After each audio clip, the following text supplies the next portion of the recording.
ძალიან ცივა. ჯერ კიდევ შორია.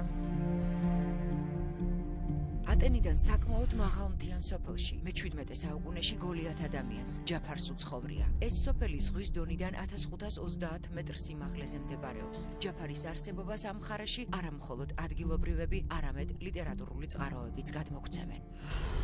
არის იქ სასაფლაოები. იყვნენ ჩამოსულები თბილისიდან და ის ამოჯერეს. ყველაფერი ვერ იპოვეს. საფლავი არის სადღაც 2-3 მეტრი სიგანი ექნება, 1-3 მეტრი სიგანი. შებინდდა და სწორედ ახლა დიდწერეთში ამოვედით მე ხელში მიწირავს ისტორიკოს გეოგრაფოსი ვახუშტი ბატონიშვილის აღწერა. აქ არის საფლავი ჯაფარისა, რომლისას სიგრძე 5 ადლი და ცოცხლობდა ჟამსა როსტომ მეფისასა. თქვენ ხედავთ სწორედ ამ ადგილს, სადაც ისტორიულად ჯაფარი უნდა იყოს დაკრძალული. წყემსის ინფორმაცია ჯაფარის საფლავის გათხრის შესახებ დადასტურდა. არქეოლოგი შოთა ირემაშვილი მაშინ ექსპედიციას ხელმძღვანელობდა. რამდენიმე წლის შემდეგ გათხრების შედეგებზე ის ღიად საუბრობს. გათხრის შედეგად სამარხის ჩონჩხი არ დადასტურდა. გაძარცვის მიზნით რომ ყოფილიყო ამ სამარხის გახსნა, მაშინ მძარცველებს ძვლები არ აინტერესებდა. ადრე კომუნისტების დროს ანომალიური მოვლენებისა და ფაქტების შესწავლა მიმდინარეობდა NKVD-ს საშუალებით და ეთყობა და ეს გასაიდუმლებელი იყო ყველაფერი. და ეთყობა ამათ ამოიღეს და წაიღეს. დიდი პრიმატების კონტაქტზე ადამიანებთან სხვადასხვა ისტორიებს ყვებიან. ეტიმოლოგიურად დაკავშირებული ტოპონიმებიდან ერთ-ერთი ისტორია კახეთშიც მოვისმინეთ. სოფლის მკვიდრი ქალბატონი ნათელა ცხოვრებოვი ამ კუთხის გოლიათ ადამიანზე, ხოშატზე არა მხოლოდ მონათხრობს გვიყვება, არამედ ლიტერატურულ წყაროებსაც გვაცნობს.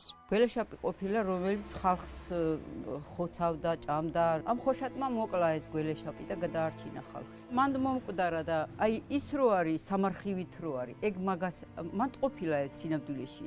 სადაც მოკვდებ, იქ დამარხეთო და მან ყოფილა დამარხული მაგ ეს ღვთისმშობლის ეკლესია. იგი მე-11-მე-12 საუკუნებით თარიღდება. ამ მხარეში ეს ტაძარი ერთადერთი სალოცავია.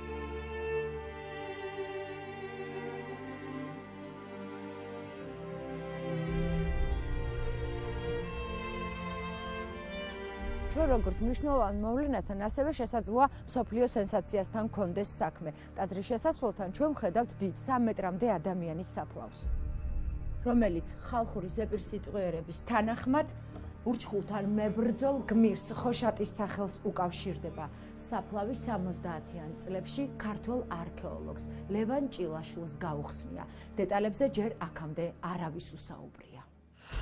შეუსწავლელია ეს ყველაფერი. მარტო აი ესე გადმოცემით რაღაცა სიტყვიერად ვიცით და დანარჩენი ფაქტიურად ძალიან დიდი მასალა კი არის.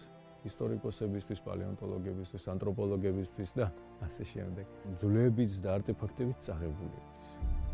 ჯეფერიც და ხოშატიც ლიტერატურულ წყაროებში არა მხოლოდ გიგანტ ადამიანებად, არამედ გმირებად არიან ნახსენები. თვით გიორგი ლეონიძესაც კი მეუძღვნია ლექსი ჯაფარისთვის.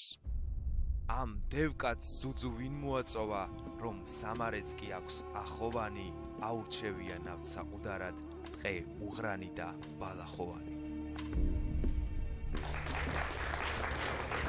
კიდევ ერთი უცნაური